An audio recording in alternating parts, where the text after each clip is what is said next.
እንጂ የሰው ልጅ ዘላለማዊ መታወቂያ መለያ አይደለም ጾታ ማለት ነው። እንደ መላእክት ይሆናሉ ነው አይደል የሚለው በኋላ። ሁለተኛ ጾታ ሴት አለ ወንድ አለ። እግዚአብሔር አንዱን ነው ሊመስል የሚችለው ማለት ነው። ወይ ሴቷን ነው ወይ ወንዱን ነው የሚመስለው። እንደዛ አይሆንም። እግዚአብሔር ሰው በእግዚአብሔር አርአያና ምሳል ተፈጠረ ሲባል ወንድም ሴትንም ነው አርአያና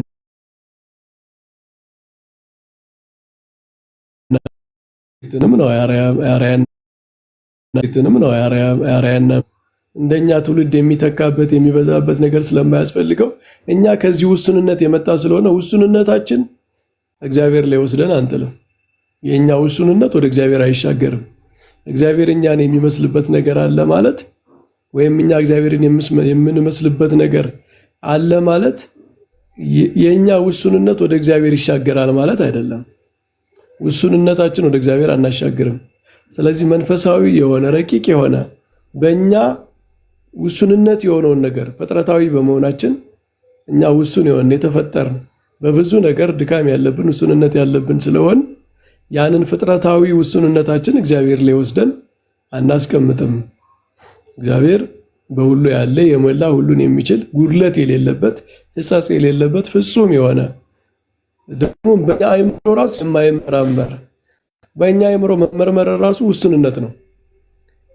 እግዚአብሔርን በእኛ አእምሮ ልክ መሳል እኛ አሁን እግዚአብሔርን እንደኛ አይነት አካላት ያሉት አድርጎ ብቻ የሚያስብ ሰው ቢኖር ውሱንነቱን እግዚአብሔር ላይ እየጣለ ነው። ምክንያቱም በእኛ አእምሮ ልክ የሚሰፈር የሚቆጠር ነገር ከሆነ አነሰ ማለት ነው። እግዚአብሔር ከዛ በላይ ነው፣ ከውሱንነት በላይ በአእምሯችን መስፋት መወሰን ራሱ እግዚአብሔርን መወሰን ስለሚሆን ማለት ነው። ስለዚህ እግዚአብሔር ዓይን አለው፣ እግዚአብሔር እጅ አለው፣ እግዚአብሔር አያለው ብሏል፣ እግዚአብሔር እሰማለሁ ብሏል፣ እግዚአብሔር አስተውላለሁ ብሏል። ይሄ ሁሉ ነገር ሲነገር ለእግዚአብሔር ከኛ አእምሮ ከፍ ባለ መንገድ መተርጎም አለበት። የማይመረመር ይላሉ መጽሐፍቶቻችን። ነገራችን ላይ ቤተክርስቲያን ጥሩ አድርጋ ነው ያስቀመጠችው። እንደው ሊቃውንቱ አንዱን በሊቃውንቱ ምንድነው የቀለም ሰረገላ የማይስበው የማያሳስተው የለም ይባላል። የሰው ልጅ አንዱ መለያችን በአንዱ ነገር ስንሳብ አንዱን ነገር እንዘነጋለን እንጂ ቤተክርስቲያን በልክ ነው ያስቀመጠችው ሁለቱንም። እግዚአብሔር ፈጽሞ በሰው ጋር የሚመሳሰል ነገር የለውም የሚሉትንም ታወግዛለች። ምክንያቱም ታዲያ ሰዎች እግዚአብሔርን ምን አድርገው ያስቡት? ሲያመልኩትስ ምን አድርገው ያስቡት? ምን ይሳሉ በአእምሯቸው? የሰው ልጅ አእምሮ እኮ በምስል ነው የሚያስበው ራሱ እና እግዚአብሔር ፕሬዘንት ያደረገው ራሱን የገለጸው ሰው በነቢያትም የተገለጸው ኤፒፋኒዎች መገለጦች በነ ሕዝቅኤል በነ ዳንኤል ራሱን የገለጸው በሰው ነው። በዙፋን ላይ የተቀመጠ ሰው እኛ በስላሴ ስል እንደምንስለው ማለት ነው። እንዲህ አይነት ምስል ለሰው ስለሚያስፈልገው እግዚአብሔር ከፍጥረቱ የከበረውን የሚቀርበውን የሰውን ምስል እሱን በሚገልጥ መንገድ አስቀምጧል እንደዛ። ስለዚህ እግዚአብሔር ከሰው ጋር ፈጽሞ አይገናኝም ብሎ አንድ ሰው ቢዘጋ ቢደመድም ታዲያ ምንድን ነው የሚመስል እግዚአብሔር? ሰዎች ምን እያሰቡ ነው እግዚአብሔርን የሚያመልኩት? ሌላ ችግር ይፈጠራል ማለት ነው። ይሄ ኮምፕሊት የሆነው እግዚአብሔርን ከፍጥረታዊ ነገር ሁሉ ሙሉ በሙሉ አርቆ ማሰብ ከተጀመረ አምልኮ ራሱ ኢምፖሲብል ነው የሚሆነው። እግዚአብሔርን ማምለክ የማይቻል ደረጃ ላይ ይደርሳል ማለት ነው። እና ይሄ እግዚአብሔርን የፊሎሶፈሮች አምላክ ብቻ አድርጎ ማሰብ ዝም ብሎ በአእምሯቸው የሚራቀቁ ሰዎች አምላክ ብቻ አይደለም እግዚአብሔር በጣም ሲምፕል የሆኑ ሰዎችም አምላክ ነው። እነሱ በሚችሉት እንዲያመልኩት ራሱን በቃ ምስሉን በሰው ዘንድ ወክሏል። ሰውን በአርአያና በአምሳሌ ፈጥሬያለሁ ብሏል። በሰው መልክ ተገልጧል፣ ታይቷል። ይህንን መገለጥ ማናነቅ አይቻልም። ይህንን ዝቅ አድርጎ እንደማይረባ ነገር ቆጥሮ እግዚአብሔር ከዚህ ፈጽሞ የተለየ ነው ብሎ መጻሕፍቱን የተናገሩትን ምንም ግንኙነት የሌለው ነው ብሎ ማጥፋት አይቻልም። ግን ደግሞ ፍጥረታዊ ውስኑነት ለእግዚአብሔር የማይስማማውን ነገር ሁሉ አእምሯችን እስከሚችለው ድረስ ማስወገድ አለብን። አእምሯችን እስከሚችለው ካስወገድን በኋላ ራሱ የቀረ ነገር አለ ብለን ማሰብ አለብን። ያልገለጽነው ያልተረዳነው ነገር አለ። የአእምሮዬ እስከዚህ ድረስ ስለሚያስብ ነው። የኔ አእምሮዬ መሳል የሚችለው እስከዚህ ድረስ ስለሆነ ነው እንጂ እግዚአብሔር በዚህ የሚወሰን አይደለም። በእኔ መረዳት እኔ አእምሮዬ በሳለው ስዕል የሚወሰን አይደለም። ከዚህ ከፍ ያለ ነው። ገና ለዘላለም እኮ ነው የምናውቀው። እግዚአብሔር እኮ ተዋውቆ የሚጨረስም አይደለም። ለዘላለም ነው የሚታወቀው። መላእክት እንኳን በየጊዜው እግዚአብሔርን እንዳዲስ ነው የሚያውቁት። ቅዱስ ቅዱስ ብለው የሚያመሰግኑት እንዳዲስ እያወቁት ነው። የተለየ ማለት ነው። ቅዱስ ትላንት ከማውቀው የተለየ ማለት ነው። ሁልጊዜ ቅዱስ ቅዱስ ብሎ ማመስገን አዲስ እውቀት፣ አዲስ መረዳት ነው። እግዚአብሔር ፍጥረቱ እንኳን ጨርሶ አውቆት በቃ ተጠናቀቀ የሚባል አምላክ አይደለም። ስለዚህ ሁልጊዜ ስለ እግዚአብሔር፣ ስለ አካሉ፣ ስለ ማንነቱ የተረዳነውን ነገር ካወቅነው ይልቅ የማናውቀው ድረስ የማናውቀው እንደሚበልጥ ካወቅነው ይልቅ የማናውቀው ነገር እንደሚበልጥ ሁልጊዜ ማሰብ አለብን። ያወቅነውን የተገለጠልንን ደግሞ በዜሮ ማባዛት ግን የለብንም። እግዚአብሔር ራሱን በሰው መልክ ሲገልጥ በቃ በዛ መልክ በአምልኳችንም በሐሳባችንም በህሊናችንም ራሱን በዛ መልክ ገልጧል። ስለዚህ ይህንን በመጽሐፍት የተገለጠውን ነገር አናንቀን በፕላቶኒዝም በፍልስፍና ምናምን ውስጥ ገብተን ይሄን ሙሉ በሙሉ አጥፍተን የማይታወቅ እግዚአብሔር ልንፈጥር አንችልም። ማለት አእምሯችን ፈጽሞ ሊደርስበት የማይችል ማምለክ የማንችለው ማሰብ የማንችለው አእምሯችን ዜሮ በቃ ምንም ማሰብ የማይችልበት ደረጃ ድረስ ደርሰን ወደዛ መሄድ ደግሞ መጽሐፍት እግዚአብሔር ወደኛ ዝቅ ሲል አይ ወደኔ ዝቅ አትበል አልፈልግም እንደማለት ነው። እግዚአብሔርስ እናንተ ሰዎች ናችሁ፣ በዚህ መንገድ ተገልጫለሁ፣ በሰው መልክ ተገልጬላችኋለሁ፣ ራሴን ሰውን የራሴ አምሳል አርአያ አድርጌያለሁ፣ የኔ ኢሜጅ አድርጌያለሁ፣ ምስል አድርጌያለሁ ሲለን አይ ምስል አልፈልግም ቀጥታ አንተን ቀጥታ ነው ማወቅ የምንፈልግ ብንል አንችልም። ስለማንችል መስሎኝ ቀድሞ የተሰጠን ይሄ የተሰጠን እኮ ስለማንችል አእምሯችን ውሱን የሆነ አእምሯችን እግዚአብሔር ስለሚያውቅ ነው። ስለዚህ እግዚአብሔር የተገለጠበትን መንገድም ዝቅ አድርጎ ማናናቅ አይቻልም። በዛ መገደብም ደግሞ አይቻልም። ከዚህ አልፎ እግዚአብሔር ከዛ ከፍ እንደሚል ከዚህ ያለፈ ነገር አይደለም። በአሁኑ አእምሯችን በዘላለም ሕይወት እንኳን ሙሉ በሙሉ የማንረዳው ስናውቀው የምንኖር እጹብ ድንቅ የሆነ አምላክ እንደሆነ እያሰብን ነው ሁልጊዜ መማር ያለብን።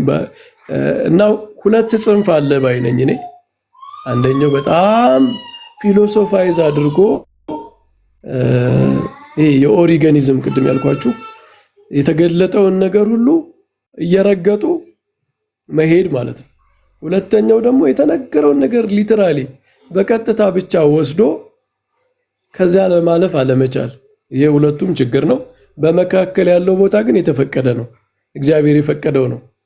በመካከል ያለው ቦታ ማለት የተገለጠውን ነገር እያሰብን ግን ከዛ በላይ እንደሚሆን ደግሞ እያሰብን የተገለጠውን ሳናናንቅ ሰው የእግዚአብሔር አርአያና አምሳል ነው ከተባለ አይናናቅም። እግዚአብሔር በሰው መልክ ሪፕሬዘንት ተደረገ ማለት ዝቅ አለ ማለት አይደለም ማለት ነው። እግዚአብሔር ለነቢያት ራሱን በሰው መልክ ሲገልጥ ነውር አይደለም። እግዚአብሔር ነውር አላደረገውም። ግን ደግሞ እግዚአብሔር በነቢያት በሰው መልክ ስለተገለጠ እግዚአብሔር የሆነች ቦታ ላይ የተቀመጠ የሆነች ቦታን ብቻ የሚሸፍን ውሱን የሆነ እንደ ሰው እንደዚህ አካል ነው ብሎ አንድ ሰው ደግሞ ቢያስብ ስህተት ነው። ስለዚህ ከተገለጠው ተነስተን በተገለጠው ላይ ቁመን ነገር ግን ደግሞ እግዚአብሔር ፍጹም ስፉ ምሉ እና ከጉድለት የጠራ ይላል ቅዳሴያችን እኮ አይደል? ቅዳሴ ማርያም ላይ ለመለኮት መጎንበስ የለበትም እንዲህ ብሎ የዘረዝርና መለኮት ንጹህ ጽሩይ ነው ይላል። ከነዚህ ሁሉ የጠራ ነው፣ ከጉድለቶች ሁሉ የጠራ ነው። እግዚአብሔርን ዝቅ አድርገው ወደ ፍጥረት ደረጃ ከሚያወርዱ ነገሮች ሁሉ የጠራ ነው ይላል። ስለዚህ በሁለቱ መካከል ይሄንን መያዝ ነው የሚሻለው ብዬ ነው የማስበው። እግዚአብሔር ይስጥልኝ። ብዙ ሰዓት ያዝኩ። ሰላም ብያለሁ። ሁላችሁንም ሰላም ክርስቶስ ይብዛላችሁ። ቀሲስ ይባርኩኝ ይፍቱኝ። እኔ እንኳን መምህር አይደለሁኝም። ምናልባት ግን ሐሳብ ሰሞኑን ሲንሸራሸር በነበረው ሐሳብ ከእናንተም ያው መልስ ከታች ትንሽ ያ መምህር አይደለሁም። እሺ ከታችም ያላችሁት እኔ መምህር አይደለሁም። ግን አንድ ሁለት ደቂቃ ምናልባት እዚህ መምህራኖችም ስላላችሁ የተነሳው ሐሳብ ላይ ለኛም ግልጽ እንዲሆንልን አንድ ሁለት ነጥቦችን ባነሳ ደስ ይለኛል። ይሄ ነገር ሲነሳ ያው ከጾታ አኳያ የተነሳውን ነገር ብዙ መምህራኖችን መልሰውበታል። በመጽሐፍቱም ተገልጦ የምናገኘው ነገር አይደለም። ለእግዚአብሔር ጾታ ሰጥቶ የመናገር ነገር በመጽሐፍት ራሱ አናገኝም። ጾታ አለው የሚል ነገር ማለት ነው። እግዚአብሔርን አምላክን አባታችን ሆይ እንላለን፣ አባት ብለን እንጠራለን። ያ ማለት ግን ጾታ እየቀጸልንለት እንዳልሆነ ሁሉም ማለት በሚቻል ደረጃ የኢትዮጵያም ሊቃውንት ከውጭም ማምጣት ይቻላል፣ ከጥንት አባቶቻችንም ማምጣት ይቻላል። አባት ብሎ ሲነገር የወንድ ጾታ እየሰጠ ነው እንዳልሆነ ግልጽ ነው ብዬ አምናለሁ።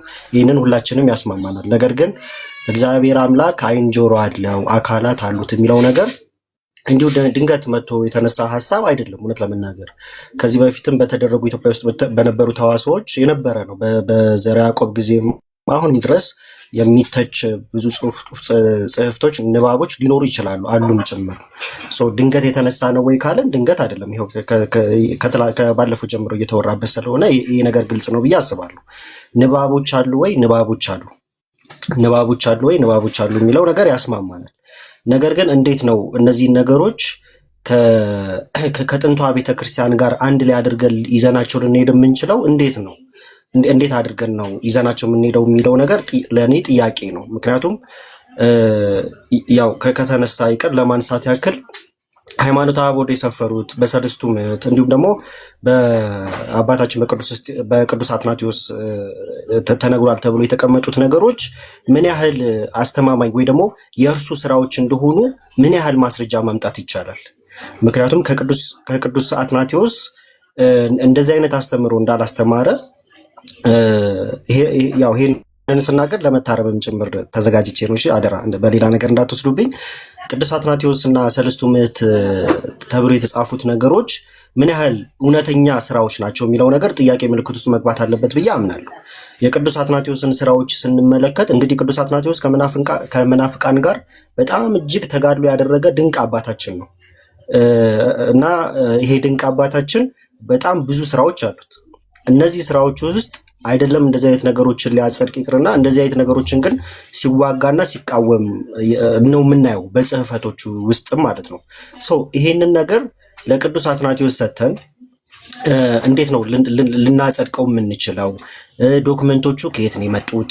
ድርሳናቶቹ አሉ ወይ? ቅዱስ አትናቴዎስ እንደዚህ ብሏል ተብሎ ሲጻፍ እናገኛቸዋለን ወይ? እነዚህ ጽሕፈቶችን ከቅዱስ አትናቴዎስ እውነተኛ ስራዎች ውስጥ እናገኛቸዋለን ወይ? ይሄንንስ ገልጦ መናገር የሚችል ሊቅ መምህራኖች አሉን ወይ? አዎ ቅዱስ አትናቴዎስ ይሄንን በዚህ ድርሳኑ ለነዚህ መናፍቃን ለነዚህ ቦታ ለመመለስ ይሄንን ጽፏል አስቀምጧል የተባለበት ቦታ አለስ ወይ? ምክንያቱም ቅዱስ አትናቴዎስ ነው የሚነሳው። ሃይማኖተ አበውን ሲነሳ ቅዱስ አትናቴዎስ ይነሳል። ቅዱስ አትናቴዎስ እንደዚህ ተብሏል ተብሎ ስለሚቀመጥ ማለት ነው። ሌላው የሰለስቱ ምዕት ነው። ሰለስቱ ምዕትስ በአጠቃላይ የሰለስቱ ምዕትና የቅዱስ አትናቴዎስ እንዲሁም ሌሎችም የሚነሱ ካሉ ሁለቱ ብቻ ስለሆነ ሃይማኖተ አበው ላይ በደንብ የሚነሱት ማለት ነው። የሁለቱ ስራዎች ኦተንቲክ ከሆነ ድርሳናቶቹ ነው ወይ የመጡት? እውን ቅዱስ አትናቴዎስ እንደዛ ብሏል? ይሄ የኔ ጥያቄ ነው። ምናልባት መምህራኖች ቢመልሱልኝ ብዬ ማስበው ነገር ግን ንባባችን እስከደረሰበት ድረስ ገብተን ስናይ ግን ቅዱስ አትናቴዎስ እንደውም እነዚህን ትምህርቶች ሲቃወም እናየዋለን። በተለያዩ ስራዎች ውስጥ ሲቃወም እናያለን። ታዲያ ይሄ እጅግ ጥልቅ የሆነ ንባብ ይፈልጋል ብዬ አምናለሁ። ይሄንን ግን ስል እንግዲህ በእነዚህ በተደረጉ ተዋስኦዎች ውስጥ እነ አባ መልከ ጻዲቅ ጭምር መጽሐፍት አውጥቼ ማሳየት እችላለሁ። በጣም እዚህ ነገር ላይ ጥናት መደረግ እንዳለበት ብለው አጽንኦት ሰርተው የጻፉበት መጽሐፍ አለ። በ2002 ላይ እንደውም ድጋሚ በደንብ ተደርጎ ተጽፎ የተቀመጠ አለ። እሱንም አውጥተን ማሳየት እንችላለን። እሳቸው ራሳቸው በደንብ አድርገው አስቀምጠውታል። ይሄ ነገር መጤን አለበት። በታሪክ ደረጃ የተቀመጡ ነገሮች አሉ። ድጋሚ ማየትና በነበሩት ተዋስኦዎች መካከል የሰፈሩት ነገሮች ድጋሚ መመልከት መታየት አለባቸው የሚል ኮሜንት አስቀምጠዋል። እሳቸው ብቻ አይደሉም፣ ሌሎችም አባቶች ልክ እንደዚሁ ያስቀምጣሉ። ከእውነተኛ ድርሳን አኳያ ከእውነተኛ ስራ አኳያ ጀምሮ እስከ ትርጓሜ ድረስ ድጋሚ መጤን አለበት የሚል እኔ እንግዲህ እስከደረስኩበት ድረስ እንደዛ የሚል ኮሜንቶች እንዳሉ አውቃለሁ። እኔም ደግሞ ኮሜንቴ ልክ እንደዛው ነው። ሌላው ደግሞ ሁለተኛ ማነሳው ነጥብ እንግዲህ መምህር ዮሐንስ ያው እኔ በልጅነት መንፈስ ነው እየተናገርኩኝ ያለሁት፣ እንደዛም ነው። ካጠፋው ይቅር ይሉኛል። ያው ስለሰማው መጥራት ስላለበት ብዬ ስለማስብ እግዚአብሔር ዓይን አለው ጆሮ አለው እግር አለው ተብሎ ሲነገር ባይዘዌ ሁሉም በሚባል ደረጃ ያብራሩታል መጽሐፍት ላይ። ይህንን ሀሳብ የሚያስተጋቡ መምህራኖቻችን ሊቃውንቶቻችን ንባቦች ጭምር ያብራሩታል። እግዚአብሔር እግር አለው እጅ አለው ብሎ ሲናገሩ ልክ እንደኛ ግዝፍ የሆነ በቦታ የሚወሰን እያሉ አይደለም እንደዛም እያሉ አይደለም። በቦታ ውስጥ ነው የሚናገሩት ነገር አይደለም። እንደዛ ተብሎም አይነገርም። ይህንንም ደግሞ በደንብ አድርገው ያብራራሉ ጽሕፈቶቹ ንባቦቹ ጭምር ማለት ነው። ግን እግዚአብሔር ዓይን አለው ስንል እውነተኛ ዓይን ነው እንጂ በምሳሌ የምንናገረው አይደለም ተባለ። እሺ እውነተኛ እግዚአብሔር ዓይን ነው። ዓይኑ ሌላ ስራ የለውም ወይ? ለምሳሌ ስለ እግዚአብሔር ስንናገር እውነተኛ ዓይን ነው ብለን እንናገራለን አይደለ? እንናገራለን ስል ያው ይህንን ክፍል ስትቀበሉት እውነተኛ ዓይን ነው ብለን ከተናገርን ዓይኑ ሌላ ስራ የለውም ወይ? ዓይኑ ላይክ የኛ ዓይን አሁን ለማየት ነው እንጂ ለመስማት ወይ ለማሽተት አይደለም የሚሆነው አይደለ? ጆሮአችን ደግሞ ለመስማት ነው እንጂ ለማየት ለማሽተት አይሆንም። የእግዚአብሔርስ እንደዚህ ነው ወይ? እንደዛ ብለን ከተናገረን ሌላው በሚስጥረ ሥላሴ ስናብራራ እግዚአብሔር በመልክ 3 በገጽ 3 እያልን ይሄ በጣም ብዙ ጊዜ ክርክሮችን ሲያስነሳ የነበረ ነው። እግዚአብሔር መልክ ገጽ የሚለው ነገር እንዴት ይብራራል የሚለው በተለይ ደግሞ ገጽ የሚለው ነገር በጣም ብዙ በሊቃውንት ዘንድ የሚያከራክር እንደሆነ አውቃለሁ። ስለዚህ ከእግር ጥፍር እስከ ላይ ጸጉር ብለን ስንናገር ከእግር ጥፍር እስከ ላይ ጸጉር ለእግዚአብሔር እንሰጣለን ወይስ ደግሞ መጽሐፍት በገለጡት ልክ ዓይን፣ ጆሮ፣ እግር፣ እጅ እያለ እነዚህ ብቻ የበገለጠ ልክ ከሆነ የምንሰጠው ይሄስ ጥያቄ ምልክት አይሆንም ወይ? ምክንያቱም አንዱ ከጎደለ ጎዶሎ ይባላል የሚል መጽሐፍት ንባብ ስላለ ጭምር ማለት ነው። ይህንን እንዴት ነው የምናየው? ገጽ የሚለውን ነገር ስናብራራ ከእግር ጥፍር እስከ ላይ ጸጉር ካልን ይህንን ደግሞ ለእግዚአብሔር ከሰጠን አንዱ ከጎደለ ደግሞ ጎዶሎ ይባላል የሚል ንባቦች አሉ። ይህንን እንዴት ነው የምናየው? እንዴት ነው የምናስታርቀው? ከእግዚአብሔር አንደኛ ከመንፈሳዊነት ጋር ከድሮ ከጥንቷ ቤተክርስቲያን ጋር እንዴት ነው ልናስታርቅ የምንችለው? እውነት ይሄ ንባብ ካለና ይህንን የምንቀበል ከሆነ ነው። ይሄ አንደኛው ጥያቄ። ሁለተኛው ጥያቄ ማለት ነው ሁለተኛ መልከቴ እንደው መምህር ዮሐንስ ደግሞ እንደው ቢያጠሩልኝ እንደ ልጅ ብዬ የማስበው እውነተኛ አሁን የጠየኩትን ማለት ነው። እውነተኛ ተብሎ ሲነገር ምን ማለት ነው? እውነተኛ ዓይን ነው ከተባለ ዓይኑ ሌላ ስራ አይሰማም ወይ? ልክ አሁን እኔ እንደተናገርኩት ጆሮዬ አያሸትም። አሁን የኔ ጆሮ የሚያሸት አይደለም። እግዚአብሔር ጆሮ አለው ከተባለ ላይክ ምንድን ነው መስማት ብቻ ነው ወይስ ደግሞ እንዴት ነው የምናብራራው የሚለው ነው። እችን ብዬ እንትን ልበል። ሶስተኛ ደረጃ እሺ መጽሐፍት በገለጡልን ትክክል እግዚአብሔር በመጽሐፍት በቅዱሳን መጽሐፍት እኮ ስንመለከት እግዚአብሔር በእጆች የሰራው እንደዚህ ላይክ ዓይኖች ምናምን ብሎ ይገልጻል እኮ አይደለ? ያንን ስንናገር እኔ እንግዲህ ንባቤ እስከደረሰበት ድረስ በጥንታዊ አባቶችም እነ ቅዱስ ቄርሎስ እነ ቅዱስ አትናቴዎስ እነ ቅዱስ ዮሐንስ አፈወርቅ እጅግ የምንወዳቸው የምናከብራቸው አይደለም ከኛ በአይከኑ ላይ እንኳን የምንጠቅሰው ከሌላ ከኦሪንታል ውጭ ከሆነው እንደው ሌሎችን ራሱ ማምጣት እንችላለን ማለት በብዛት ኮንሰንሰስ ባለው ደረጃ ይስማማሉ። እነዚህ ነገሮች ሊትራሊ ቦዲ ብለን ልክ እኛ እንደምንገልጸው በእኛ ንባብ ውስጥ እንዳልሆነ ሁሉም በሚባል ደረጃ ይስማማሉ። ለእግዚአብሔር እንደዚህ ተደርጎ እንደማይሰጠው ነገር ግን በእኛ ንባብና ቋንቋ መረዳት እንድንችል ተደርጎ እግዚአብሔር መጽሐፍት የገለጹት በዛ መልክ ነው። እኛ እንድንረዳውና በእኛ ቋንቋ መልክ ብለው ነው የሚፈቱት። ያ ማለት እሱን ይዘን እግዚአብሔር እጅ አለው እንድንል አያስችለንም ማለት ነው፣ በእነዚህ ሁሉ አባቶች ትርጓሜ መሰረት ማለት ነው። ስለዚህ ይሄንን ልክ ቅዱስ ቄርሎስ በረከቱ ይደርብን ቅዱስ ቄርሎስ እንደሚጠይቀው ማለት ነው ይሄንን ይዘን እግዚአብሔር ጆሮ አለው እጅ አለው እግር አለው የሚለውን ይዘን ከተናገርን እግዚአብሔርስ 7 ዓይን እንዳሉት ዘካርያስ ትንቢተ ዘካርያስ ላይ እንደሚቀመጠው እንዲሁም ሌሎች ክፍሎች ላይ ክንፎች ብሎ እንደሚያስቀምጠው እነዚህንስ ለእግዚአብሔር እንቀጽላለን ወይ? ቅዱስ ቄርሎስ ሲመልስ ለምሳሌ በእኛ ከሆነ እግዚአብሔር የተመሰለው እኛስ 7 ዓይኖች ሊኖሩን የሚችሉት እንዴት ነው ብሎ ይጠይቃል። ክንፍ ሊበቅሉልን የሚችሉት እንዴት ነው ብሎ ይናገራል። ታዲያ እኛ ላይክ እግዚአብሔር በዚህ መልኩ መጽሐፍት ከጠቀሱለት እግዚአብሔር ክንፍ አለው ወይ? እግዚአብሔር 7 ዓይኖች አሉት ወይ?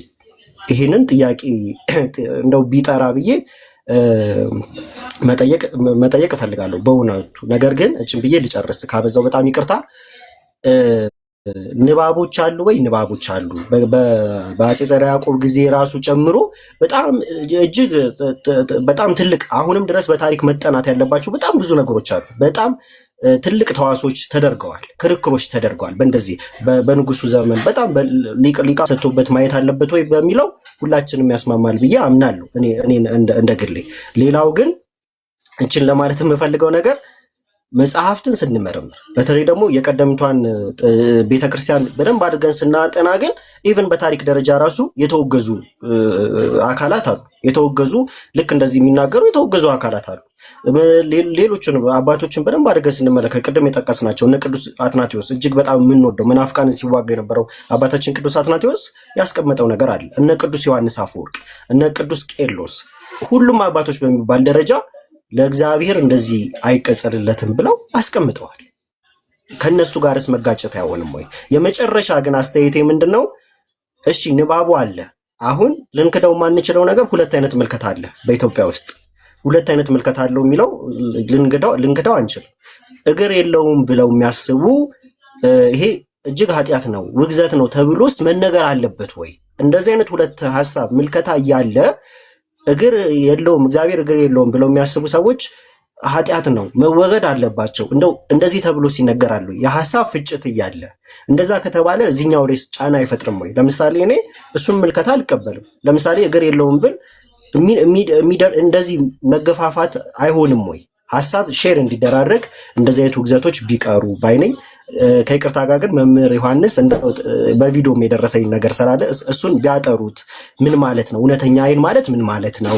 አይኑ ሌላ ስራ የለውም ወይ? ልክ እንደኛ እኛ ጆሮአችን አያሸትም እንዳልኩት የእግዚአብሔር ጆሮስ እንዴት ነው የሚለውን ነገር አብራችሁ ብታሳዩን። ሌላው ደግሞ የተገለጠው ብቻ ነው ወይ?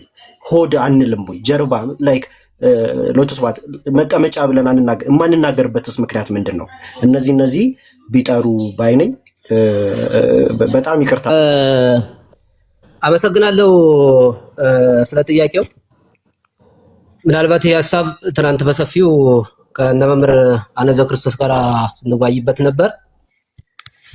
የመጀመሪያ ማሰብ ያለብን ቤተክርስቲያን እውቀቷ እንዴት ናት? በነገራችን ላይ የመጀመሪያዋ ቤተክርስቲያን የአሁኗ ቤተክርስቲያን የሚባል አስተምሮ አለ ብዬ አላምንም። ምናልባት የኛ መለያየት የኛ እውቀት ደረጃ ካልሆነ በስተቀር ያቺ ቤተክርስቲያን እንዴት ናት?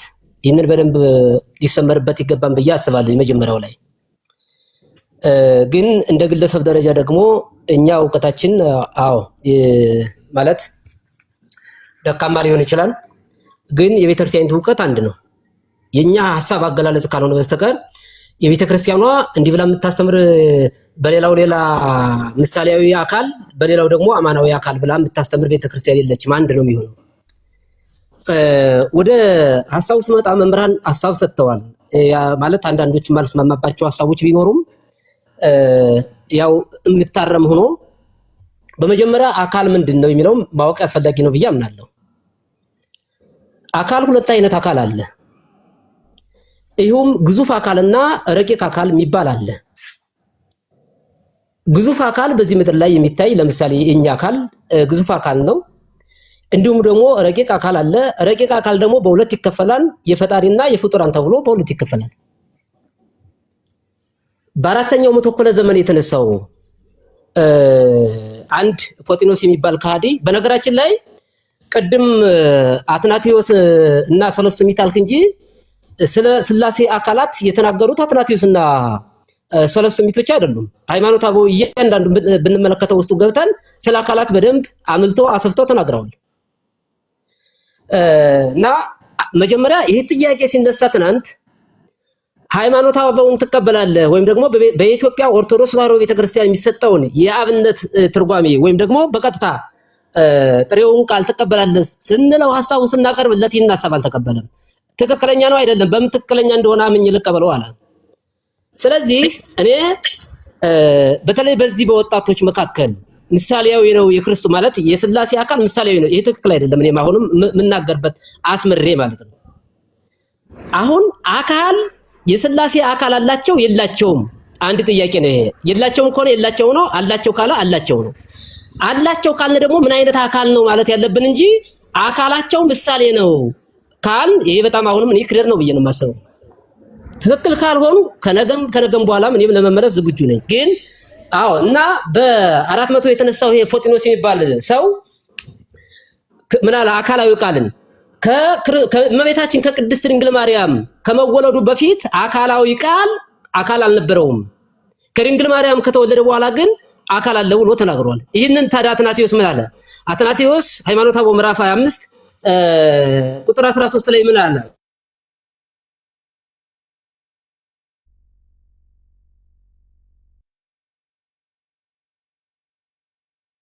የሥላሴ አካል ምሳሌ አማናዊ አካል የላቸውም የሚል ሰምቼ አላውቅም። አሁን ምሳሌ ነው ብዬ አላምንም። ያውም ፍጹም አካል ብለን ነው የምናምነው። ለአብ ፍጹም አካል አለው፣ ለወልድ ፍጹም አካል አለው፣ ለመንፈስ ቅዱስ ፍጹም አካል አለው። አካል ሲባል ምንድነው?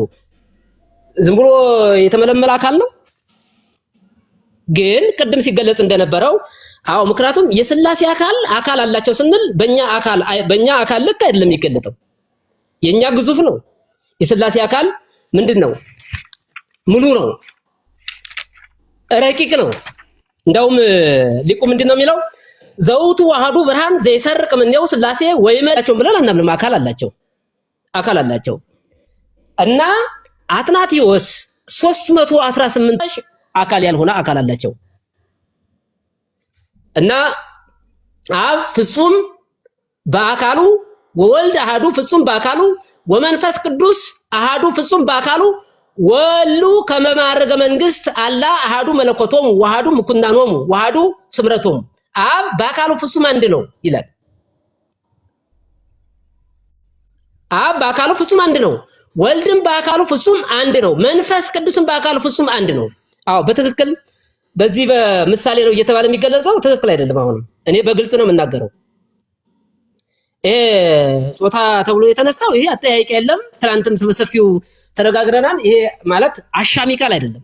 ይሄ ግን የሚያሻማ ቃል ነው። አዎ ምክንያቱም በሌላ በጣም ለምሳሌ የዮሐንስ ወንጌል ምዕራፍ 1 ከቁጥር 1 በመጀመሪያ ቃል ነበረ፣ ያም ቃል ማነው? ቃል በመጀመሪያ ቃል ነበረ፣ ቃል በእግዚአብሔር ዘንድ ነበረ፣ ቃልም እግዚአብሔር ነው ስንል አካል የሌለው እግዚአብሔር ነው። አካላዊ ቃል እኮ ከሶስቱ አካላት አንዱ አካል ወደዚህ ዓለም መጥቶ ከእናታችን ከመቤታችን ከቅድስት ድንግል ማርያም ተወለደ ብለናል። እንደምናስተምረው አካል የሌለው ነው እንዴ ከመቤታችን ሰው የሆነው? አይደለም። ሰው ማለት አካል ያለው ነው። አካል አለው። ከሁለት አካል አንድ አካል ሆነ ነው የምንለውና መለኮታዊ አካል አለው። ግን ቅድም እንደተባለው መምህራንም ሲገልጹት እንደነበረው ዋናው የሚያዘው ግን የእግዚአብሔርን አካልና የኛን አካል ተመሳሳይ ነው ብለን ግን መያዝ አይገባንም ነው ዋናው ነጥብ። እዚህ ላይ ነው እንኳን የእግዚአብሔርና የኛን ቀርቶ የመላእክትን አካል ከኛ አካል ጋር አንድ እናደርገዋለን እንዴ? መላእክት ፍጡራን ናቸው። መላእክት በቦታ የሚወሰኑ ናቸው፣ ግን ደግሞ ረቂቃን ናቸው። ነፍስ አካል አላት ስንል ግን እንደዚህ እንደኛ እንደሚታየው እንደ ስጋ አካል ትናንት በነገራችን ላይ መምህር ወልደ ሰንበትም ገልጦታል። የኛ አካልም የተገጣጠመ ነው አይባልም። በነገራችን ላይ የሰው አካልም የተገጣጠመ ነው አይባልም። ይሄ አነጋገር በጣም ቢስተካከል የተሻለ ይመስለኛል። የተገጣጠመ አካል አይደለም፣ አንድ ጊዜ የተገኘ አካል እንጂ እና ምናልባት ወንድሜ ይህንን በደንብ ብትረዳልኝ በጣም ደስ ይለኛል። ሌላው ሊቅ ደግሞ እንዲህ ይላል፣ አብኒ በአካሉ ወበመልኩ ወበገጹ ፍጹም ውእቱ ማለት አብ በአካሉ በመልኩ በገጹ ምንድነው? ፍጹም ነው ማለት ፍጹም ነው ማለት ፍጹም መልክ አለው፣ ፍጹም ገጽ አለው፣ ፍጹም አካል አለው እያለ ነው። ፍጹም የሚለው አነጋገር አለው መኖሩን ማለት ሙሉ መሆኑን ነው። የጎደለ አካል ሳይሆን ሙሉ አካል መኖሩን የሚገልጽልን የቋንቋ ማለት ነው። ማለት ይልና ወልድም በአካሉ በመልኩ በገጹ ፍጹም ነው፣ መንፈስ ቅዱስ በአካሉ በመልኩ በገጹ ፍጹም ነው። አዎ ምክንያቱም አብ በራሱ አካል በራሱ መልክ በራሱ ገጽ ፍጹም እንደሆነ የወልድና የመንፈስ ቅዱስ አካል መልክ ገጽ ማለት እንደዚህ ሆኖ ለወልድም አለው ለመንፈስ ቅዱስም አለው ይላል። እንደውም እኮ ቅዱስ ጳውሎስም በዕብራውያን መልእክቱ እኮ ምዕራፍ 1 ላይ ወአምሳለ አርአያሁ ብሎ እኮ በመልክ የሚመስለው አይደለ? በመለኮት በባህሪ የሚተካከለው በአካል በመልክ የሚመስለው ብለን ነው የምንገልጸው። በመልክ የሚመስለው አሁን መሆንና ምሳሌ የሚሆኑትን በደንብ ጠንቀን ብናውቅ የተሻለ ይመስለኛል። ምሳሌ ነው ካልንማ በጣም ክደት ነው እና ሁለተኛ ደግሞ ከሌላ የአስተምሮ ጋራ ባናገጣጥመው እኛ የራሳችን እምነት ያለን የራሳችን ዶግማ ያለን የራሳችን ቀኖና ያለን በእኛ መጻሕፍት በእኛ ሊቃውንት በእኛ ቤተክርስቲያን ቋንቋ ነው የምንገልጸው። በሌላ ቋንቋ አንገልጸውም። በሌሎች ሰዎች አነጋገር አንገልጸውም። ማለት መጠየቅ ካለባቸው መጠየቅ አለባቸው ብዬ ነው የማምነው። ማወቅ ካለብን መረዳት ካለብን እስከ ድረስ ከጥግ ድረስ መረዳት አለብን ብዬ አስባለሁ እንጂ ቤተክርስቲያን የሥላሴ አካል ምሳሌ ነው ብላ ገልጣን አታውቅም። በአንድም የመጽሐፍ ቅዱስ ክፍል በአንድም የሊቃውንት የመጽሐፍ ክፍል አይገኝም። ካለ አስረዱኝ። ምሳሌ ነው ብለው የሥላሴ አካላት እና እንዳው ምን ይላል ራሱ አትናቴዎስ በነገራችን ላይ በደንብ የሚስተካከለው ይሄ በቤተክርስቲያን የሚሰጠው የቤተክርስቲያኗ ትምህርት ትክክል ነው ወይ ብሎ መጠየቅ ራሱ እኔ ትክክል ነው ብዬ አላምንም። ምክንያቱም ይሄ ትክክል ካልሆነ ሌላ ውስጥ ገብቶ ጥያቄ መጠየቅ ስለማይገባ መጀመሪያ አንድ ኦርቶዶክሳዊ ሰው ሊያምን የሚችለው አዎ ቤተክርስቲያኗ የተቀበለችውን የመጽሐፍ ክፍል መቀበል አለበት። ለምሳሌ የንባብ እንትን ካለ እኮ በነገራችን ላይ ትርጓሜ ሲተረጎም እኮ መምህራን ሲተረጉሙ እኮ ንባብ አቃንተው እኮ ነው የሚተረጉሙት። ንባብ አቃንተው ነው የሚተረጉሙት።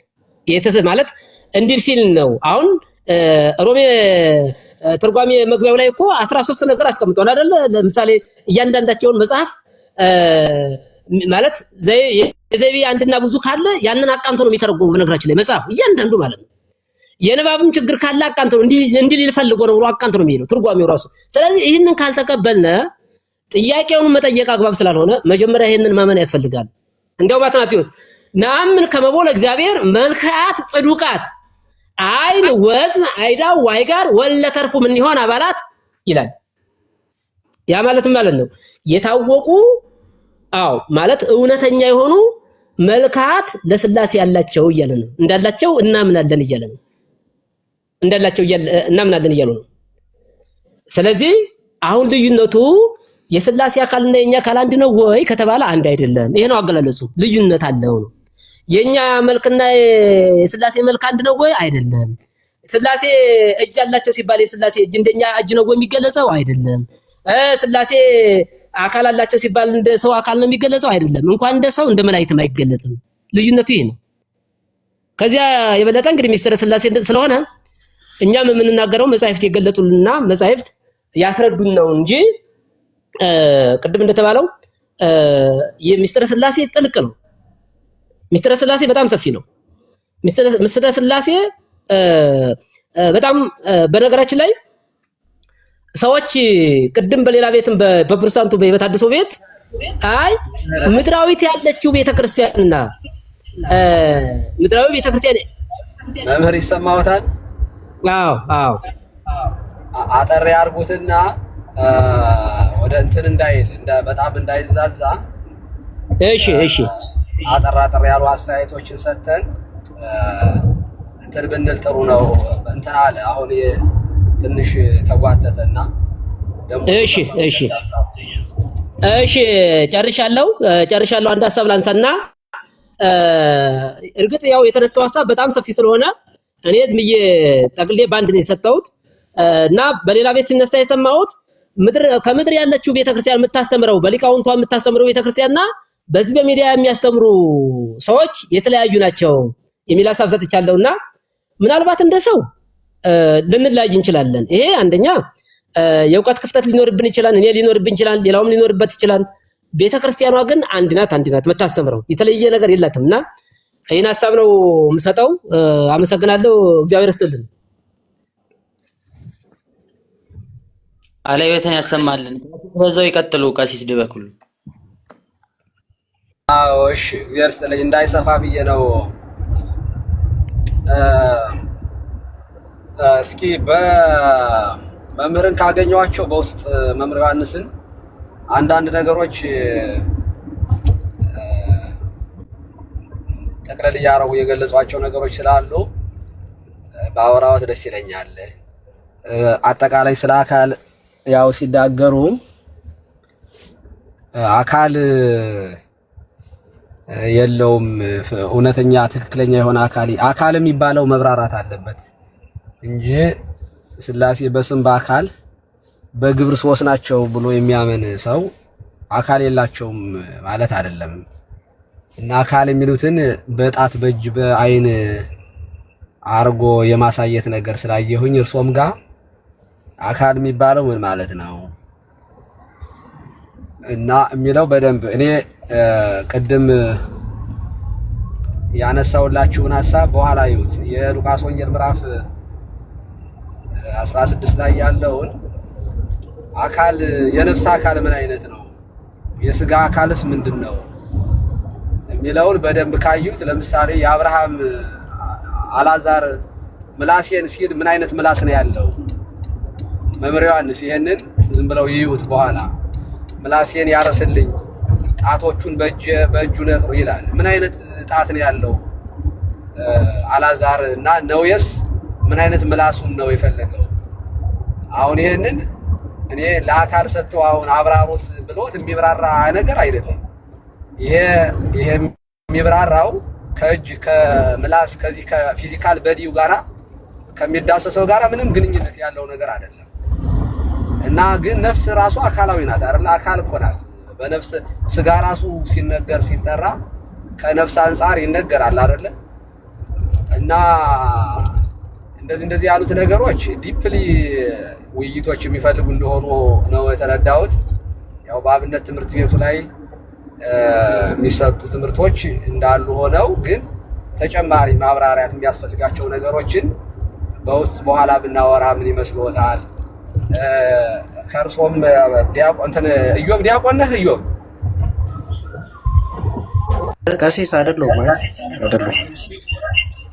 እኔ አሁን ትንሽ የሚጸኑ ቃላቶች ብዬ የማስባቸው እኔ ያነሳቸው ጥያቄዎች ጥሩ ጥያቄዎች ናቸው።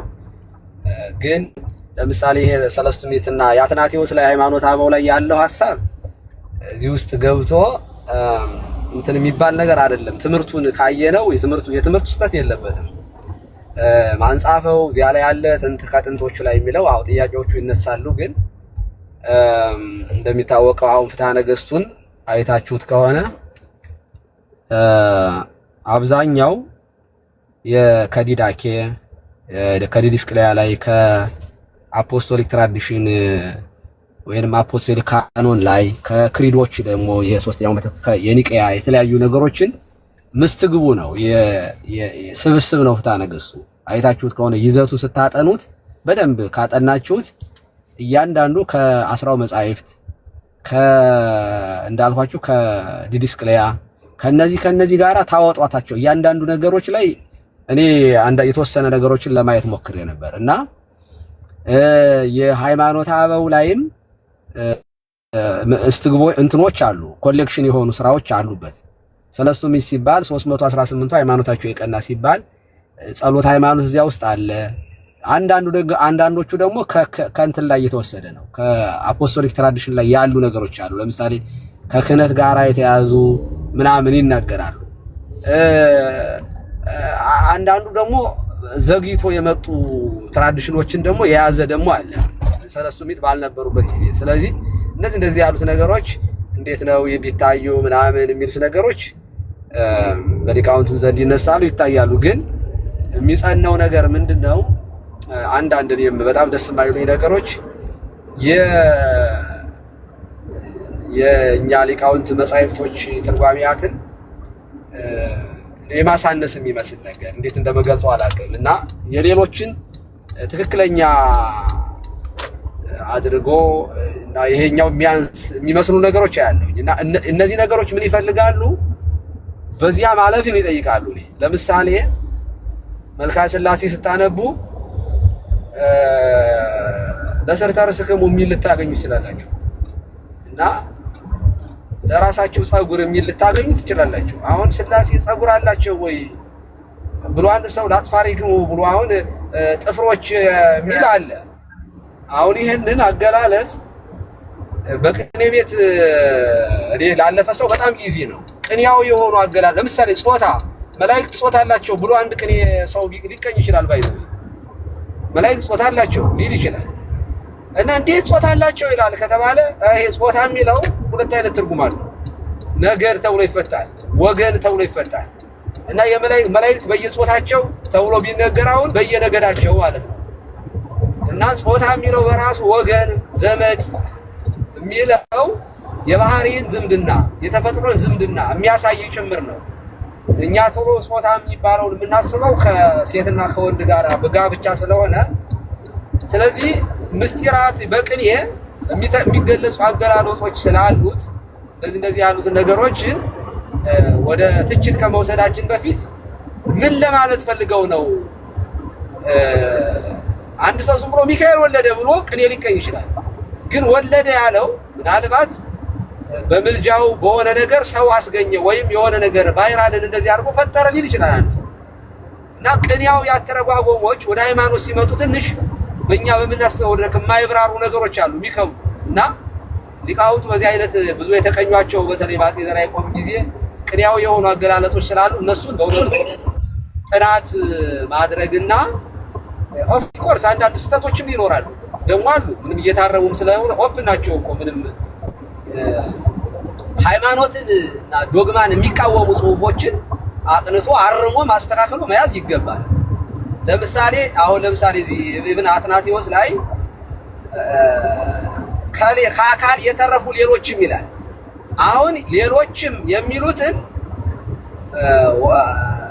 ወኩሎን አባላት የሚለውን መተርጉማኑ ናቸው ጥፍር ምናምን እንደዚህ ያብራሯቸው እንጂ ገጸ ንባቡ አይልም። እንደውም አትናቴዎስ እኔ ፖስት ያደረኩት ላይ ታች ሆነ አካል እጅ እግር አለው እግዚአብሔር አዎ አለው ግን አይመረመርም ማለት በቃ አይመረመርም የሚለው የሚያሳየው እኛ በምናስበው አሁን የምናብራራው አንዳንዶቹ በሚያብራሩት አይደለም። በእውነቱ እንደዚያ ማለት አይደለም። ግን በነገራችን ላይ ትክክለኛ አካል ያለው ማለት እጅ ነው ያለው ትክክለኛ እግር ነው ያለው ሲባል ይሄ ራሱ በሁለት ነገር መታየት አለበት። እንደኛ ያለ የሚዳሰስ ነው ትክክለኛ ማለት ምን ማለት ነው? እንደዚያ ከሆነ ሮንግ ነው። ግን ደግሞ ትክክለኛ አይን የለውም ካል አያይም ማለት ነው። እንደው ከእግዚአብሔር አንፃር የኛን አይን ካየ ነው ትክክለኛ ያልሆነ አይን እንደው የሚሆነው የኛ ነው። ትክክለኛ ያልሆነ አይን ለምን የኛው ሸውራራ ነው አስተካክሎ አያይም። የእግዚአብሔር አይን ግን ምን ተራ አድርጎ ስለሚያይ ትክክለኛ አይን ነው ሲባል እውነተኛ አማናዊ ስጋ ነው እንደምንለው ማለት ነው። እና ከዛ በተረፈ የእንተ ዮሐንስ ቅድም ሲናገሩ አካላዊ ነው ወልድ አዎ ከሶስቱ አካል አንዱ አካል ነው ከድንግል ማርያም። ያ ማለት ግን እጅ እግር ጸጉሩን ምናምን ይዞ መጥቶ ድንግል ማርያም ማይጸን እንደዚያ በዚያው ላይ ሌላ አካል ሌላ እግር ሌላ እጅ ደርቦ የያዘ ነው ማለት ነው። እንደዚያ ሊሆን አይችልም። እንደዚያ ማሰብ የለብንም። የመለኮትን አካል ወይንም ማለት የባህሪ መለኮትንና አካለ ሥላሴን የምናብራራበት መንገድ ፐርሰን የሚባለው ነገር አካል የሚባለው ነገር እኛ እንደምናስበው እጅና እግር ብቻ አይደለም። ፐርሰን የሚባለው ወይንም አካል የሚባለው እጅ እግር ጥፍር ብቻ አይደለም። እና እነዚህ ነገሮች ምን ይፈልጋሉ? እኔ እንዳየሁት ክርክር ከምንገባ የእውቀት ተከፍሎ ስለሆነ የማይሆን እንደዚህ ያሉ ገደብ ያላቸው ነገሮች ስላሉ በጉባኤ ቤት እየተከራከር እያነሳን መጻሕፍቶችን የምንመረምራቸው ነገሮች እንጂ ሚዲያ ላይ መተን በደንብ ያልጠሩልን ነገሮችን አንገቴን እሰጣለሁ ባቴን እሰጣለሁ እያልን እየተማልን እየተገዘትን የምናወራው ነገር ግን እንዳልሆነ መታወቅ አለበት። በእውነቱ በጣም ይቅርታ ያርጉልኝ ዮሐንስ ተሳስተዋል ምናምን እያልኩ አይደለም። ግን አንዳንድ ነገሮች ግን ማብራሪያ የሚፈልጉት ነገሮች ስለሆኑ ገደብ እናርግለትና ምን ማለት ነው የሚለውን ግን በደንብ መመርመር አለብን። እንግዲህ በሲኦል ውስጥ የነበረው ማለት በገነት ውስጥ የነበረው በሲኦል ውስጥ የነበረው አልዓዛር እንትን ነው እዚያ ሌላ እጅ ምላስ እግር እዚህ ደግሞ የተቀበረ ደግሞ የሚዳሰስ ደግሞ መቃብር ውስጥ ደግሞ እጅ እግር ምናምን ስለዚህ ሁለት እጅ ሁለት አይነት እንትን ኖረው ልንላችሁ ካሲስ እነሱ ነገሮችን መታየት ይችላሉ ለማለት ነው። እግዚአብሔር ይስጥልኝ። አቤት ካሲስ በኩሉ አንድ ነገር እዚህ ግልጽ እናድርግ። አሁን ሌላው ምሳሌውን ተውና ምናልባት የሌሎቹ ፕሮግራም እንዳንጋፋ እንጂ አሁን ሥላሴ አካል አላቸው የላቸው የሚለው ማለት የሚያከራክረን አይደለም አይደል? አካል አላቸው የሚለውን እንስማማበታለን አይደለም? የታመነ የተረዳ ነገር ነው። ሥላሴ አካል የላቸውም የሚል ሰው የለም እዚህ ውስጥ የለም። በጣም ጥሩ እኮ ስለዚህ አካል አላቸው። ቅድም እኮ አሁን ሰው እየገለጹ ነበረ። አንዴ ቀሲስ አይደለም ቆይ ይረዱኝ አንዴ ይረዱኝ ላወራ አይደለም እንዛዱ ሰለሱ እሺ ወንዘ ሰለስቱ አሃዱ ይሰለሱ በአካላት ብሎ የሚጸልይ ሰው በአካል ሶስት ናቸው የሚል ሰው አካል የላቸው ማለት ስለማይችል ማለት ነው። እሺ ለምን መሰሎት? አሁን ቅድም እንትን ሲሉ ስላየው ነው ጥሩ አገላለጾችን ገልጠዋል። እንደገና ደግሞ ግን ዘመም ሲሉ ስላየው አሁን ለምሳሌ የኛ ስላሴ አይን ያላቸው በትክክል እንደውም ትክክለኛ አይን የላቸው ተብሎ ብንታሰብ እኛ ነን የሚል አገላለጽ ገልጿል። ጥሩ ነው። አሁን ያማ ከአይን አለ መኖራቸውን ከተረጋገጥነ ጆሮ አላቸው የሚለውን ከተስማማን በአገላለጽ ደረጃማ ከሆነ እኮ የስላሴ ጆሮና የኛ ጆሮ አንድ ነው እያልን አይደለም። ይሄ እኮ ማንም ማለት የስላሴ አካል አላቸው የሚለውን ከተግባባን የስላሴ አካልና የሰው አካል አንድ አይደለም። ይሄንማ እኮ ብያለሁ። በቃ ይሄ እኮ ነው ማብራሪያ ማለት እኮ ይሄ ነው። የስላሴ ሚስጥረ ስላሴን ከዚህ በለጠ አመልጠና ስፍተን የምናብራራበት መንገድ የለም። አሁን ዋናው ትናንት ሲባል የነበረው ምሳሌያዊ ነው። በሰው ምሳሌ የተገለጸ እንጂ የስላሴ አካል በነገራችን ላይ አካል ማለት ምን ማለት ነው? ይሄንን በደንብ መጠንቀቅ ያስፈልጋል። በምሳሌ የተገለጸ እንጂ አማናዊ አካል የላቸውም ነው ዋናው ነጥብ የነበረው አይደል እንዴ? ስለዚህ አማናዊ አካል አላቸው የሚለው ካግባባል አካል ሲባል ምን ማለት ነው? አካል ማለት እስኪ አብራራ። አካል የሚባለው ምን ማለት ነው? አካል ለስላሴ ሲነገር አካል ማለት ምን ማለት ነው? እንዴት ነው የተረዱት? ቅድም እኮ ምናልባት በመጀመሪያ ላይ ሰምተው ከሆነ አካል እኛ በምንረዳው ሁለት አይነት አካል አለ ብለናል አይደለም? ረቂቅ አካልና ግዙፍ አካል አይደል እንዴ? ስለዚህ የስላሴ አካል ብለን ስንገልጽ የማይታይ የማይዳሰስ እኛ ልንደርስበት ሃይማኖታዊ እኮ በገጸ ንባብ አለ አይደል እንዴ? ዘይትረከብ ወዘይትለይ ማለት የማይመረመር የማይዳሰስ አካል አላቸው ይልና ዘይትረከብ ወዘይትለይ የማይመረመር የማይጨበጥ ከዚህ የበለጠ ማብራሪያ የታመጣል። አሁን ይኸውልዎት፣ አሁን ለምሳሌ አይን አላቸው ሲባል እንደኔና እንደርሶ ሁለት አይን ግንባራቸው ላይ የተገጠመ እንደዚያ ነው። ረቂቅ ሆኖ ግን ሁለት የሆነ ውስን የሆነ ሁለት የሆነ ቁጥሩ እንደዚያ ማለት አላልኩም። እሱማ ምሳሌ እኮ ነው። እሱማ ምሳሌ ነው። ይኸውልዎት፣ ለዚያ ነው አሁን ይኸውልዎት፣ አሁን ሰው ቁጭ ያሉ አካላቶች የሆነ አርጎ የሚያስብ ከሆነ ሲጀምር ማየት፣ መራመድ፣ መዳሰስ፣ መስራት፣ ማሽተት፣ መስማት የሚባሉ እነዚህ ግብረ ባህሪያት ሲገለጹ ከዋናው ከሰሪው ወደኛ የሚብራሩ ናቸው እንጂ ከኛ ወደ ስላሴ ወስደን የምናብራራው አካል የለም። እኛ የተሰራንበት ስሪት አለ። ግዙፍ የሆነ ነገር ነው ያለ። ለመላእክት እንኳን ሲነገር አንድ አይን ሁለት አይን አይደለም ምሉዓን ናቸው። እንደውም ለመላእክት እንኳን ክንፋቸው ሁሉ በአይን የተመላ ነው። ያ ማለት ነው እንደ መላእክት ለሚካኤል ሁለት አይን አንሰጠው። መላእክት እንኳን ረቂቃን በመሆናቸው በእነሱ ከኛ የረቀቁ ናቸው።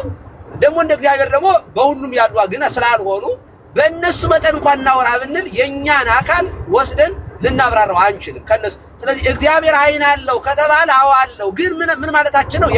ያያል ማለታችን ብቻ ነው። ያያል ማለታችን ነው። ያያል ይመለከታል ማለታችን ነው። እሱን ደግሞ ያለምንም ማደብዘዝ ነው የሚያየው። እግዚአብሔር እጅ አለው ሲባል ለምሳሌ እጆች ሰሩኝ አበጃጁኝ አለ ጸሎተኛው ሲል ምን ማለት ነው? እግዚአብሔር እጅ በሁለት እጅ ኖሮት ከዚያ ጭቃ እያወካ ምናምን እያለ ከዚያ ምናምን አይደለም። እንደዚያ ማለት አይደለም።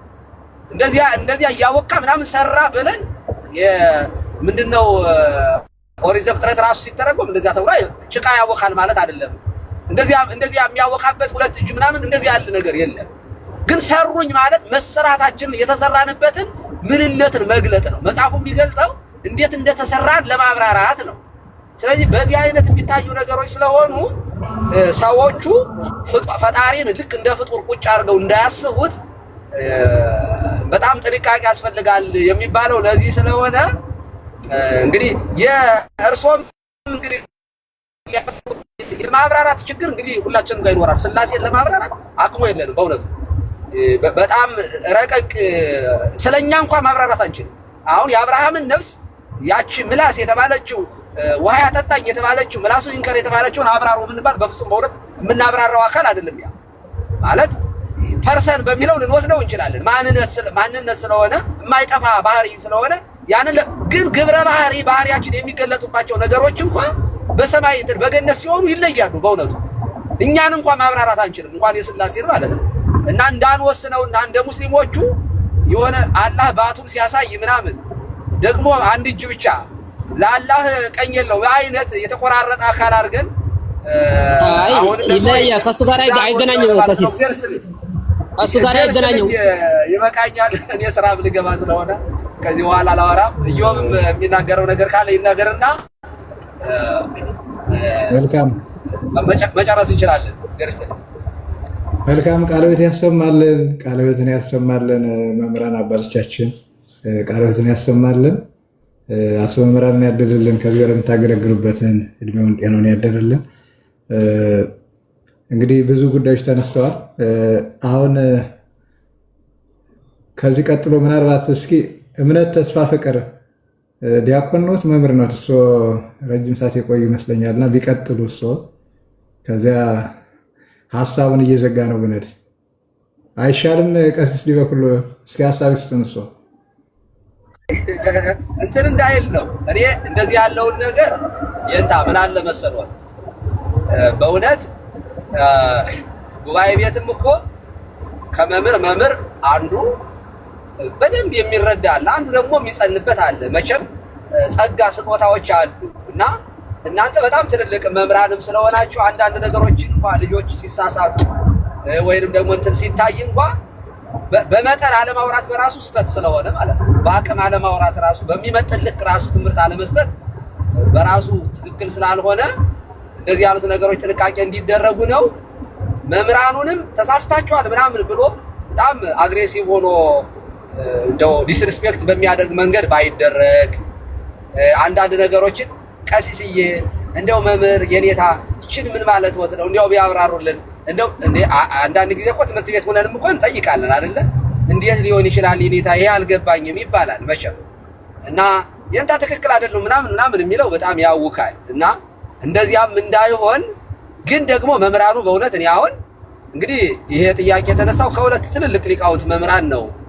አንገቴን እሰጣለሁ በእውነቱ እንደዚህ የሚሉት ነገሮች ሲነሱ፣ ሌላኛውም አባት ደግሞ እንደዚሁ ደግሞ ሚካኤልን አንቺ ነይ ሚካኤል ነይ ምናምን እንደው እንደማለት እንችላለን፣ ሥላሴ አድኘኝ ምናምን እንደዚህ። አሁን እኔ በእውነት ያውካል። ምክንያቱም ገጸ ንባብ የሌለን ነገር ትንሽ ወደ ፍልስፍና ነው የሚሄደው።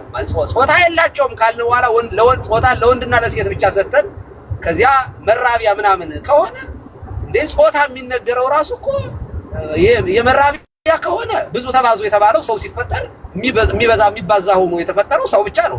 ስለዚህ ለሥላሴ እንደኛ የሚራቡበት ለመላእክት እንደኛ የሚራቡ ያለ ስሪታቸው ያለ ባህሪያቸው ያለ ማንነታቸው እና እንደዚህ ያሉት ነገሮችን ልናብራራ አይገባም በፍጹም።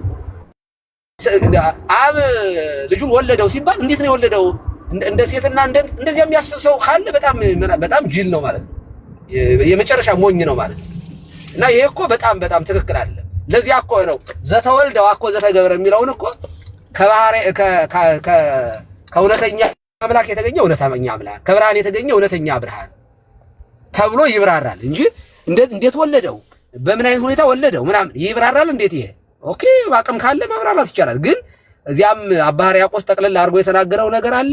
ለመለኮት ወርድና ቁመታችንና ላይ ያለው አይደለም በሁሉ የመላ ነው ሲል ለሙሴም ፊትህን አሳየኝ ምናምን ሲለው እኮ ጀርባህን ታያለህ ይለዋል። ምን አይነት ነው ጀርባው? ያ የማኑ የተባለው ዘባኑ የተባለው ማን ነው? በኋላ ታየኛለህ ብሎታል። በልጁ ነው የታየው። እንግዲህ እግዚአብሔር አብን ያየው በልጁ ነው ተገልጦ ያየው።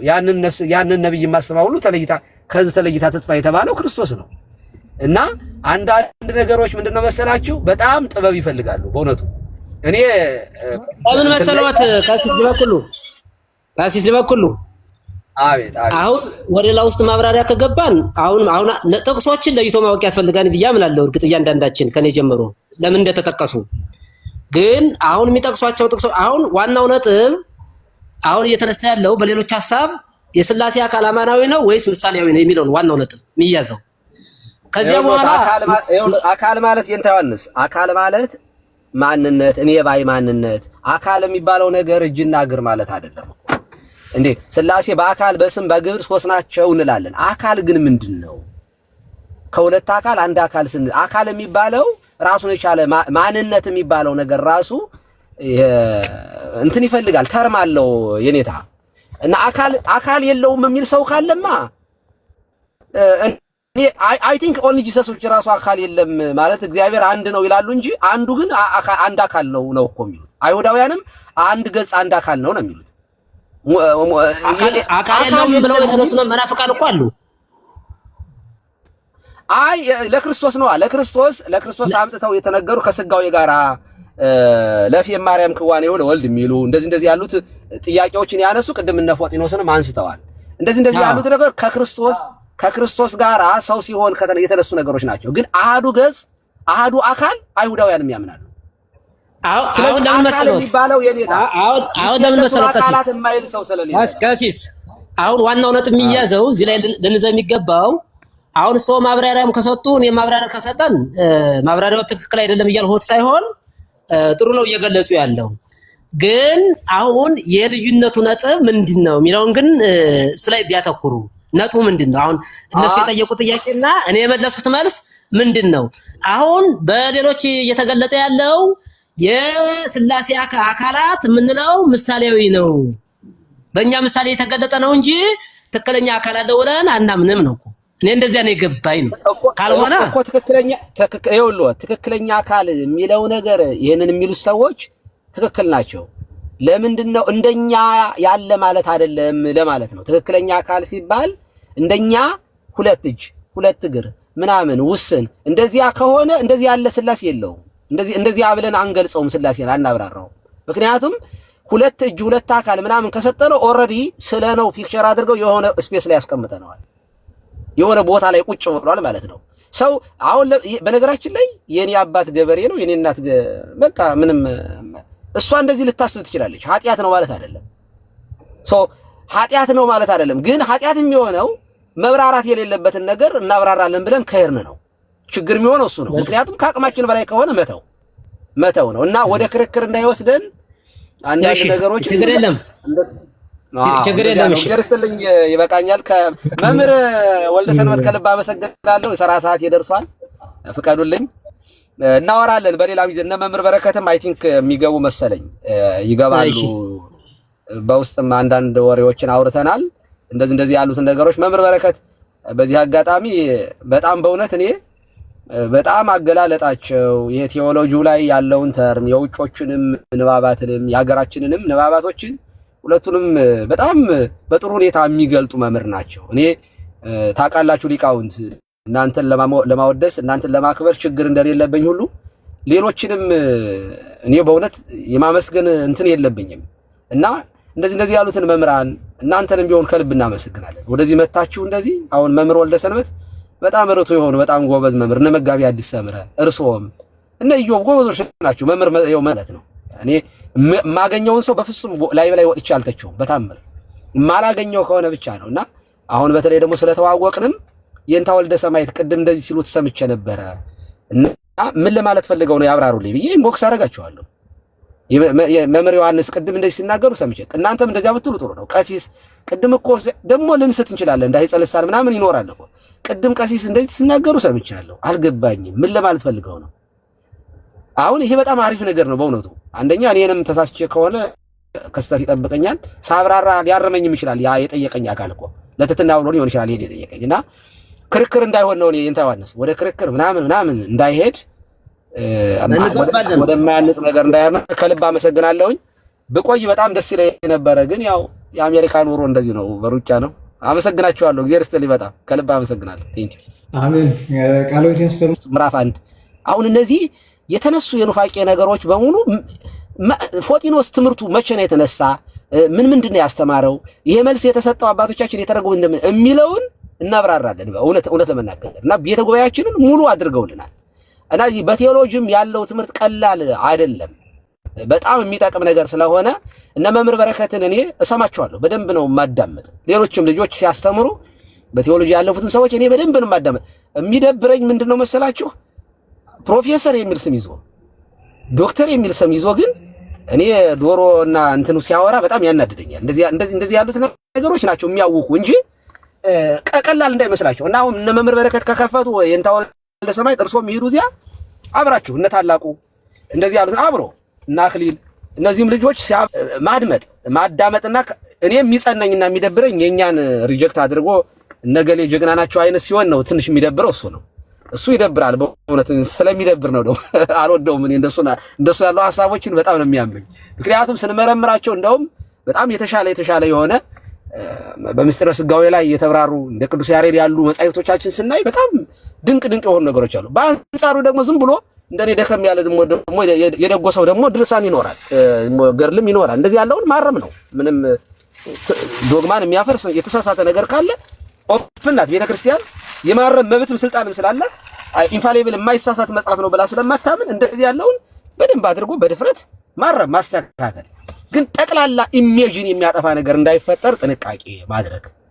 የአብነት ትምህርት ቤቱ ኮንክሪት ነው፣ በቃ የጀርባ አጥንት ነው የሃይማኖታችን። እና ተባረኩልን። ዝማሬ በላይ እንትን ቃል አናዛ ክርስቶስ ይቅርታና ወደ ሰንበት እኔችን ብዬ በወጣ ደስ ይለኛል ለወርድ ስለሆነ ምናልባት ከፈቀዳችሁልኝ ይቅርታና ፌዝ ከፈቀድክልኝ ትንሽ ደቂቃ 1 ደቂቃ 2 ደቂቃ ይቀጥል። አረ ፕሊዝ ቴክ ዩር ታይም ኢትስ ኦኬ። ቃልዎት ያሰማልን ብያለሁ። ቀሲስ ሁላችሁንም እግዚአብሔር ይስጥልን። እንደዚህ ዲስከስ ማድረጉ እንደዚህ መወያየቱ በጣም ጥሩ ነገር ነው እና የሀሳብ ልዩነቶች እዚህ ነገር ላይ ብቻ ሳይሆን በጣም ብዙ ነገሮች ላይ ሊኖሩ ይችላሉ። ንባባችን አይፈቅድልንም። አንዳንዴ ሙሉ ሆነን ለመገኘት የደረስንበት ንባብ ደግሞ ይወስነዋል። ስለዚህ ሁላችንም ስናወራ እኮ በደረስንበት ንባብ ነው እና ከነጉለታችን ከነክፍተታችን ነው የምንቀርበው። ይሄ እንዳለ ሆኖ ያው በልጅነት መንፈስ ነው ይሄንንም ስናገር ማወራው እና ከበሌላ ነገር እንዳይታየብኝና ሌላው ግን አካል ስንል እንደው አካል የለውም አካሉን ነው ምሳሌ ያላችሁት የተባለው ነገር ደግሞ ትክክል አይደለም ብዬ አምናለሁ። ምናልባት እንደዚህ ያለ ሰው ካለ መታረም አለበት ብዬ አስባለሁ። ሥላሴን ስንናገር አንድ አምላክ በሶስት አካል እናምናለን እያልን እየተናገርን በየጸሎታችን እንዴ ሁልጊዜ የምናደርሳት ውዳሴ ማርያም እኮ አለች አይደል? የዘወትር ጸሎት ማለት ያንን እየደገምን እያስቀመጥን አካል የለውም ብለን አንናገር። ፍጹም የሆነ አካል አለው ብለን እናምናለን። አካል አለው ብለን ስንናገር ግን እኛ ምን እያለን ነው የሚለው ደግሞ ይወስነዋል። ስለዚህ እኛ አካል አለው ብለን ስንናገር እኔ ባይ የሆነ አካል ቀዋሚ የሆነ አካል አለ እያልን እየተናገርን ነው። ስለዚህ እኔ ባይ የሆነ አካል አለ ብለን ስንናገር እንደው እጅ እግር አይን አለው ደግሞ እያልን አይደለም ነው። አሁን በዚህኛው በኩል ደግሞ ያለው መልካታ ዝግ ማድረግም ስለማያስፈልግ ማለት ነው። ስለዚህ አብ ላይክ ሶስት አካል ብለን ስናምን አንድ አምላክ በሶስት አካል አብ ወልድ መንፈስ ቅዱስ ብለን ስናምን እኔ ባይ የሆነ አካል ስለ አብ ስናወራ እኔ ማለት የሚችል አካል ስለ ወልድም ስናወራ ልክ እንደዛው ስለ መንፈስ ቅዱስም ስናወራ ልክ እንደዛው። ስለዚህ አካል የለም ብለን አንናገርም። የተናገረ ሰውም ካለ መታረም አለበት። ፍጹም የሆነ አካል አለው ብለን ስለምናምን አካል የሚለውን ግን ስናብራራ ደግሞ ጥንቃቄ ይሻል። እሱ ላይ ስለሆነም የልዩነቱ መጀመሪያ ብዬ ማስበው። ስለዚህ ኢዮብ ምንድነው አካል ብለህ እየተናገርክ ያለኸው? መጽሐፍትስ እንዴት ነው የምትረዳው ከተባለ አብን ላይክ አብ አካል ነው ብዬ ስናገር እኔ ማለት የሚችል እኔ ብሎ መናገር የሚችል አባ ተብሎ በልጁ መጠራት የሚችል እያልኩኝ እየተናገርኩኝ ነው ማለት ነው። ስለዚህ ለምሳሌ በመጽሐፍትም ስናነሳ እኮ አካልን አንስተን ምንድን ነው የምናነሳው? ግብርን ነው አይደለም የምናነሳው? አብ ወላዲ፣ ወልድ ተወላዲ፣ መንፈስ ቅዱስ ሰራጺ እያለን እናነሳለን። ከዛ ኩነት ላይ ደግሞ እንሄዳለን። ስለዚህ በእነዚህ መስፈርት መሰረት አካል የሚለውን እናብራራለን እንጂ በዛ በሌላ መልኩ አንገልጸውም ነው። በሌላ ቅርታሽ ባክግራውንድ ያለው ድምጽ እና በአጠቃላይ ግን ሐሳቡ ምንድነው? ምን እየተባለ ነው? ያው ሁለት ሐሳብ እንዳለ ግልጽ ነው። ሁላችንም የምንስማማበት ምንድነው? ቅድምም እንደተናገርኩት በታሪክም ደረጃ ያለ ነገር ነው። እዚህ መምህራን ሲናገሩ ከየትም አላመጡትም። ያንን እኮ እኛ አንነቅፍም። ትምህርቱ ግን እንደዚህ ቢታይ ነው እየተባለም ያለው እንጂ እንደዚሁ ዝም ብሎ ብቅል ያለ ትምህርት አይደለም። የሚሰጥ ትምህርት ነው። በመጽሐፍቶችም አሉ። ያንን ግን ማብራራት ይሻል የሚለውን ነገር ደግሞ ማየት፣ ሁለት ምልከታ ደግሞ እንዳለ ማሰብ ተገቢ ነው ብዬ አምናለሁ። ዝግት እንዳይደረግ ማለት ነው። ስለዚህ አካል የሚለው እንዴት ታብራራላችሁ ሲባል በዚህ በኩል ልንመልስ የምንችለው በዚህ በኩል ስንል ያው ከምልከታው አኳያ ማለት ነው። አካል የሚለውን እኔ ማለት የሚችል እኔ ባይ የሆነ አካል ቀዋሚ ብለን እየተናገረን ነው ማለት ነው። ስለ አብ ስናነሳ ኦኬ አባ ተብሎ በልጁ ሊጠራ የሚችል ብለን እናስቀምጣለን። ልክ እንደዚህ እያደረግን ግብርን እናነሳለን። አብ ወላዲ ወልድ ተወላዲ መንፈስ ቅዱስ ሰራጺ ኩነትን እናነሳለን። ልብ ቃል እስትንፋስ እያልን ይሄንን እናብራራለን ማለት ነው እንጂ በሌላ መልኩ አንገልጸውም ነው። አካል የለውም ብለን አናስቀምጥ። ይሄማ ትክክል አይደለም፣ ሃይማኖታችንም አይደለም። አንድ አምላክ በሶስት አካል ብለን እያስቀመጥን ይሄንን ለመናገር ነው። ሌላው ግን ዲስከሽኑ ከዚህ በኋላ ማውን ውይይቶች ሲደረጉ ዲስከሽን ይሄ የመወያየት እንትኑ ክፍት ቢሆን እንደው ይሄ ውግዘት በሚመስል መልኩ በሌላ መልኩ ዝግ ባናደርገው ሀሳቡን ደስ ይለኛል፣ እውነት ለመናገር ያን ለማለት ነው። እግዚአብሔር አክብርልኝ ሁላችሁንም። መምህር ዮሐንስ ሀብተ ኢየሱስም እግዚአብሔር አክብርልኝ ሁላችሁንም። እኔ ጨርሻለሁ። መልካም እናመሰግናለን። እግዚአብሔር ያክብርልኝ። እንግዲህ ትናንት ያው ብዙ ነገሮች ነበሩ፣ ዛሬ ደግሞ ተቀራርበን እየተነጋገርን ያው አንዳንድ ነገሮችን ወደ መቀራረብ እየሄድን ነው። መልካም ነው። በዚህ መልኩ እንቀጥላለን። እምነት ተስፋ ፍቅር አናዘ ክርስቶስ ስራ ላይ ስለሆንክኝ ትንሽ እድል ሰጠኛለህ። አሁን ተመችቶኝ ስለሆነ ነው። እሺ እንግዲህ እኔ ለመጀመሪያ ጊዜ ነው ስለ መልክዓ ሥላሴ የሰማሁት እና እኔ ደግሞ እንደዚህ ጥንታውያን ስነ ጽሁፎች መመርመር ምናምን በጣም እወዳለሁ እና የቴዎሎጂም ተማሪ ነኝ እና ምንድነው ብዬ አሁን አገኘሁትና ስተረጉመው I found it to be a beautiful expression, poetic ምንድነው የግጥም ይሄ እንግዲህ ዩኒክ ለኢትዮጵያን ኦርቶዶክስ ቸርች ነው። የስነ ጽሁፍ ሀብት ነው ይሄ እና ጸሐፊው ፈጣሪን በፍጥረቱ አይን ያመሰገነ ነው እና አንዳንዴ እንደዚህ ነገሮች ስንሰማ ምንድነው ብሎ ላይክ እኛ ስላላወቅ ነው ስህተት ነው ማለት አይደለም። እንደው ሁሉንም ሳነበው እኔ በጣም ወድጀዋለሁ። it's a very beautiful expression typologically እና ሜታፎሪክ የስነ ፍጥረትን አገላለጽ ነው።